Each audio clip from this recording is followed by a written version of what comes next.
Today we're going to be doing the pronation, rise, and cupping lifts for arm wrestling. And we are going to do volume today.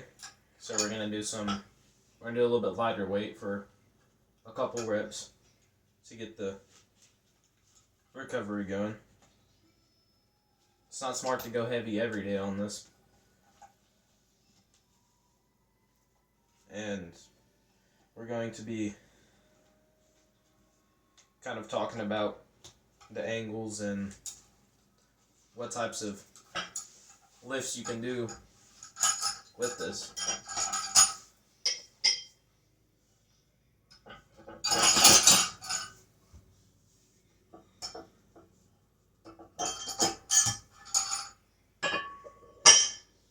So we'll be warming up, and we'll be kind of practicing. Volume day is a good day to practice form. My form, I think, is pretty dang perfect on this lift. I don't really see any signs of it not being. It's like you get it's a 90-degree angle, and you kind of you don't pull it, but you kind of get committed with it. So, see, like my form's pretty good. This. Kind of want to keep it like this, outwards. You can do it outwards like this. Just like that. Some people will do this. See, I mean, my form's pretty good. There's nothing wrong with it.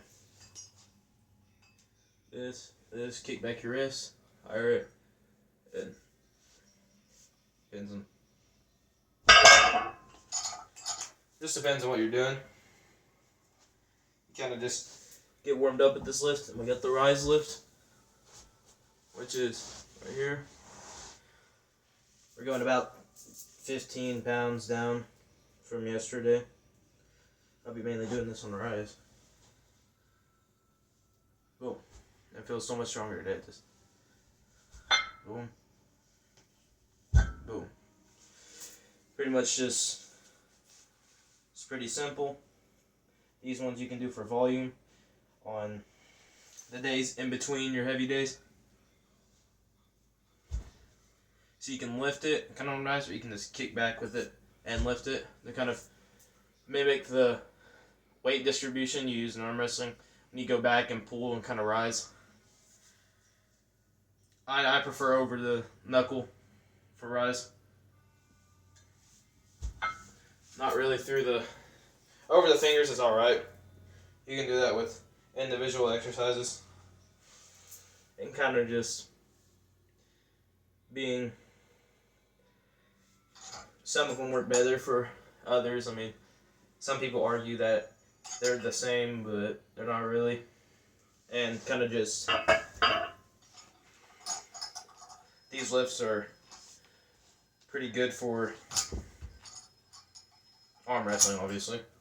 And they kind of mimic the way you arm wrestle on the table more than many other exercises. Ones that are kind of related to these exercises is like side pressure or back pressure, which is kind of like the rise lift. It's pretty much back pressure, just not on a table stance, which you can put it on a table stance if you have the tools and equipment. It'd probably be good to have all of them. And pretty much we just keep everything at a good angle during these exercises at all times. Even during like cupping, for example, you can do it on a table. Me, I don't really do it on the table, and I can't because I already got the equipment needed, and I pretty much just do it like this. It's the same thing. If you want to, you can put your fingers down for a high cup. Probably you can get a multi-spinner. Probably do it either way, it'll still work.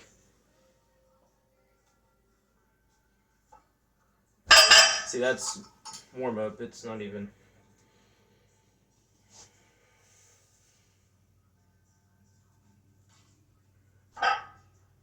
See, it's pretty simple.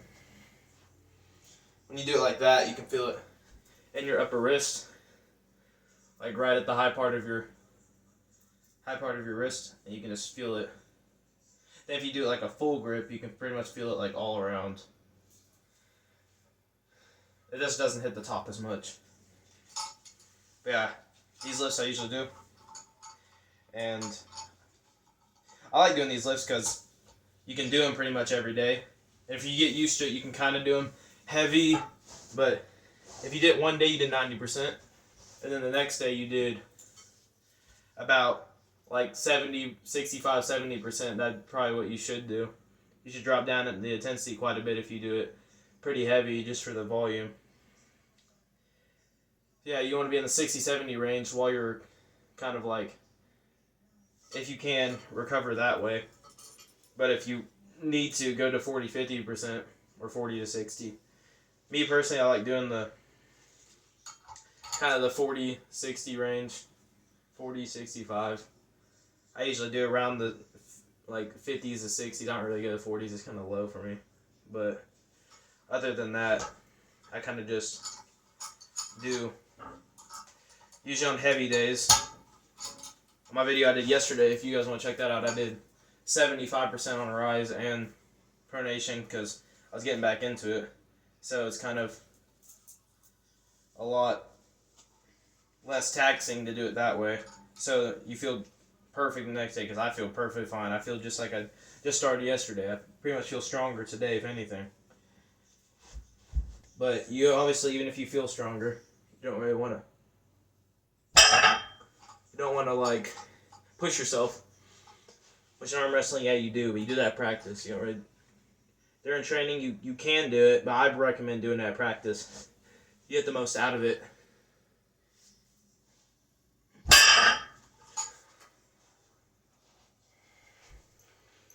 But yeah, I just pretty much prefer doing it like this.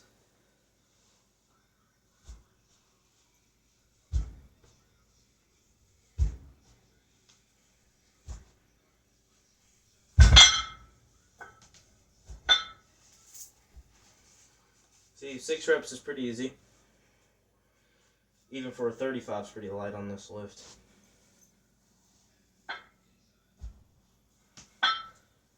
You don't need to go as high as I am. But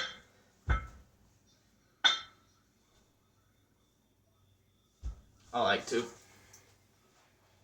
Because it emphasizes more kind of a structure of what you're doing. Yes, on the heavy days you don't want to go as that much range of motion, but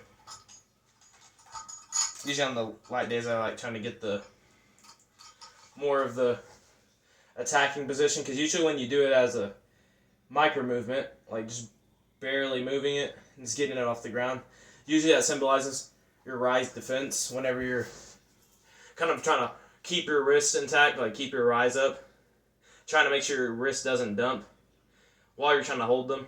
That's why when you see Devin Leonard arm wrestling, usually he has his wrist intact, like in his rise and everything. He's usually stopping them with his arm not being too open. I mean, yes, in the past, he's had his arm open multiple times, but usually, like, if he stops someone in center, it's usually his rise and pronation just holding them there. It's usually kind of like he trains static movements without actually training them.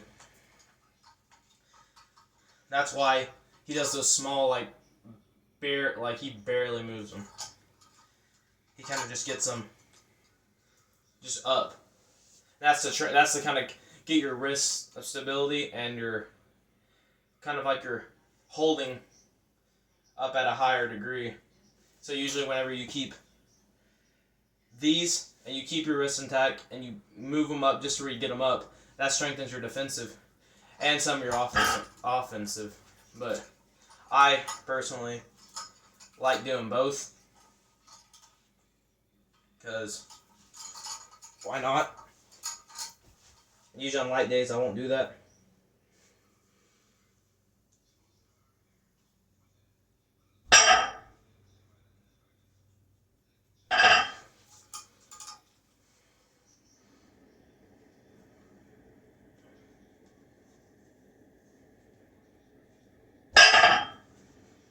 usually go for like 6 to 8 reps. Nothing too heavy. And I'll pretty much just do about 5 to 10 sets of this, usually. And I will kind of keep it around. I usually rest as long as I need to kind of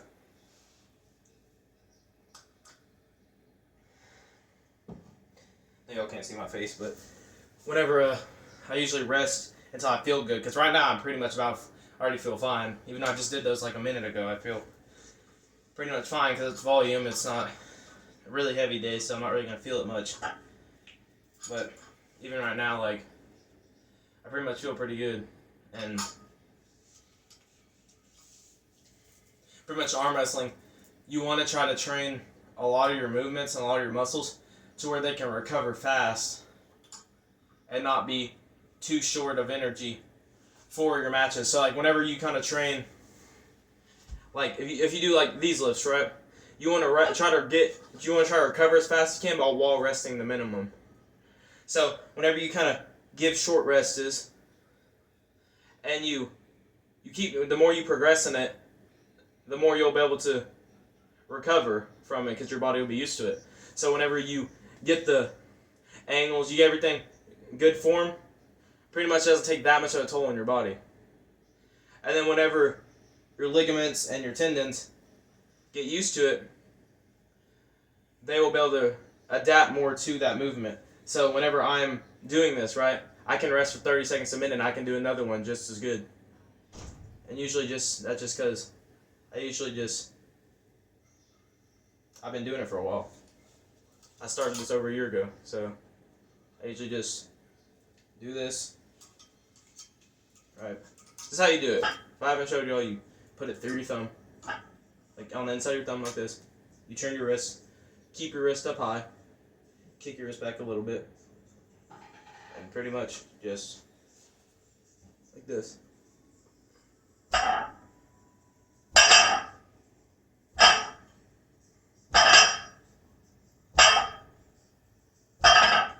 Like that. You do the left, keep your wrist up high, kick it back a little bit.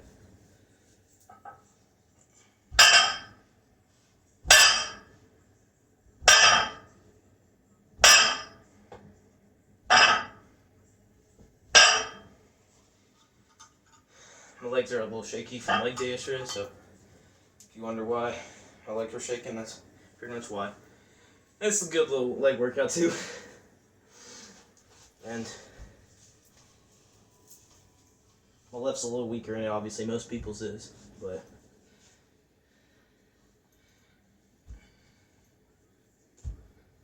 lifts 1, 4, 5, and 6. That's pretty easy. That's pretty light. Nothing too complicated about these lifts. You can do them every day if you want to. Probably try to have at least one rest day, just so you can get the strength that's catching up to you, so your muscles can recover it, and your neural system can actually adapt to it a bit more.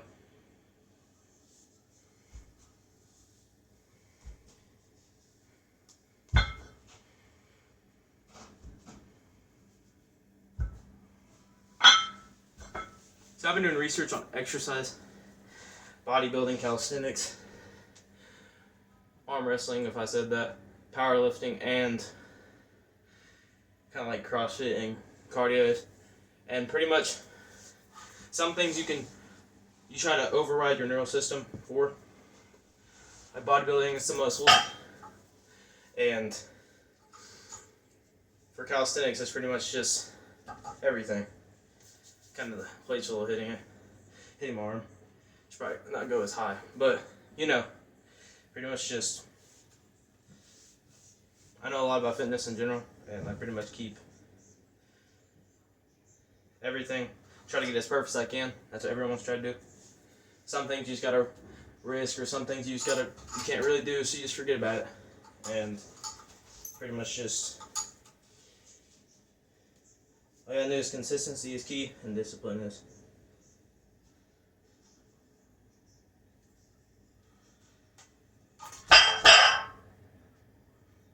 bicep workout too. Yes, I shouldn't.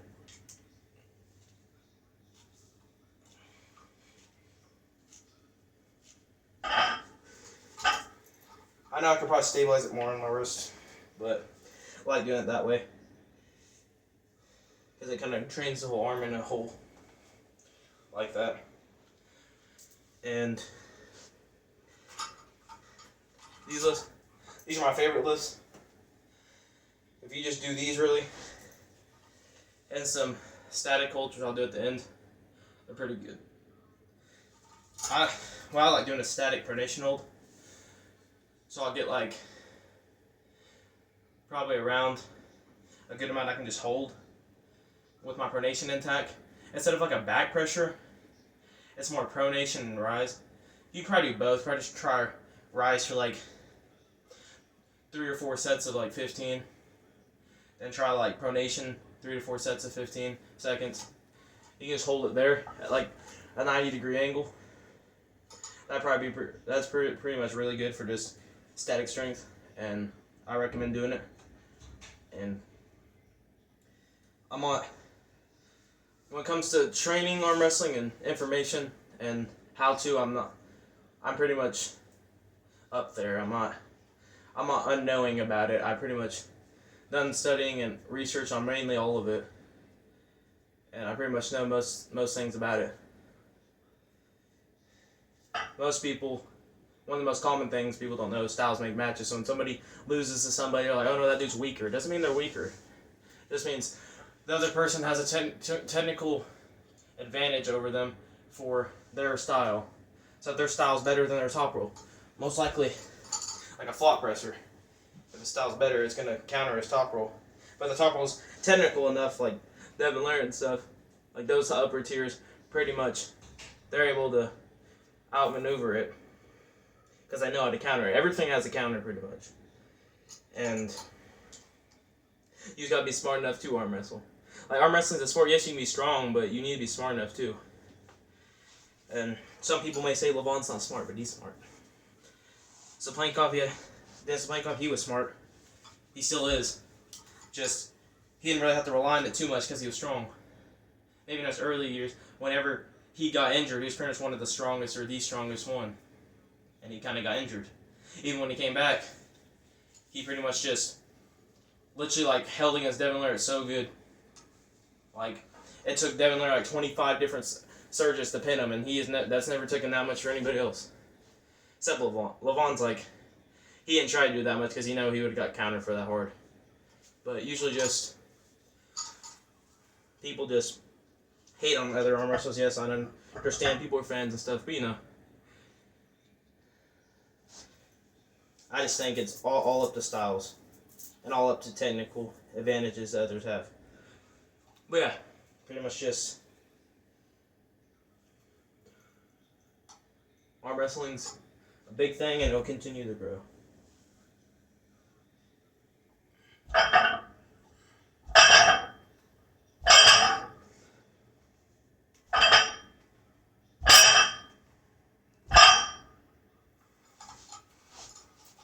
And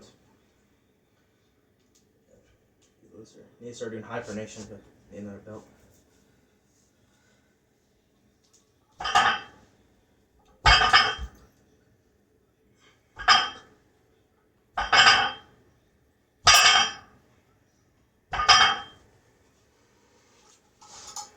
Rise.